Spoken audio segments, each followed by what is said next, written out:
ഇടുക്കി പൂപ്പാറ പന്നിയാർ പുഴയോരത്തെ അനധികൃത കയ്യേറ്റങ്ങൾ ഒഴിപ്പിച്ചു. 29 കുടുംബങ്ങളുടെ വീടുകളടക്കം 88 കെട്ടിടങ്ങളാണ് റവന്യൂ വകുപ്പ് പൊളിക്കുന്നത്. ഹൈക്കോടതി നിർദ്ദേശപ്രകാരം നോട്ടീസ് നൽകിയിട്ടും ഒഴിയാത്ത സാഹചര്യത്തിലാണ് നടപടി. കുടിയൊഴിപ്പിക്കലിനെതിരെ ശക്തമായ പ്രതിഷേധമാണ് ഉയരുന്നത്.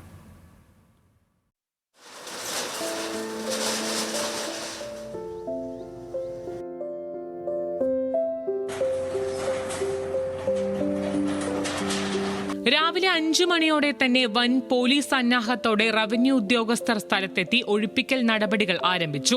പന്നിയാർ പുഴയോരത്ത് അനധികൃതമെന്ന് കണ്ടെത്തിയ 88 കെട്ടിടങ്ങളാണ് പൊളിച്ചു നീക്കിയത്.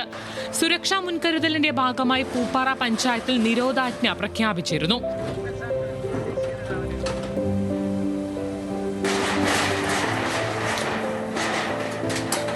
ഇരുപത്തിയൊൻപത് കുടുംബങ്ങളുടെ വീടുകൾക്ക് പുറമെ കയ്യേറ്റത്തിൽ ഉൾപ്പെട്ട ക്ഷേത്രവും പള്ളിയുമടക്കം പൊളിച്ചു നീക്കി. വൈകാരികമായാണ് സ്ത്രീകളും കുട്ടികളും അടക്കമുള്ളവർ പ്രതിഷേധിച്ചത്.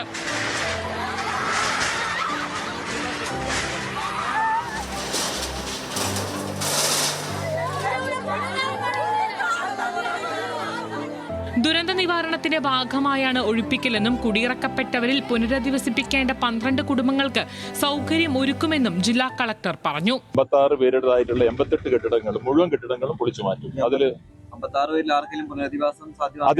പുനരധിവാസം ആവശ്യമുള്ളത് ഇനീഷ്യലി നമ്മൾ പഞ്ചായത്ത് ഐഡന്റിഫൈ ചെയ്ത ഒരു 12ഓളം പേരെടുത്ത് മാത്രമാണ്. അപ്പൊ അതൊന്നുകൂടെ പരിശോധിച്ചിട്ട് പുനരധിവാസം ആവശ്യമുള്ളവർക്ക് അതിനുള്ള നടപടികൾ ഉണ്ടാവും, തീർച്ചയായിട്ടും ഉണ്ടാവും. ദൗത്യം ഇന്ന് പൂർത്തിയാക്കാൻ പറ്റുവാണെങ്കിൽ ഇന്ന് തന്നെ പൂർത്തിയാക്കും. ഇനി ഇതിന്റെ ഡെബ്രി എല്ലാം റിമൂവ് ചെയ്യേണ്ടത് ആവശ്യമാണ്. 2023 ഹൈക്കോടതി ഉത്തരവിന് പിന്നാലെ പലതവണ ജില്ലാ ഭരണകൂടം കുടുംബങ്ങൾക്ക് നോട്ടീസ് നൽകിയിരുന്നു.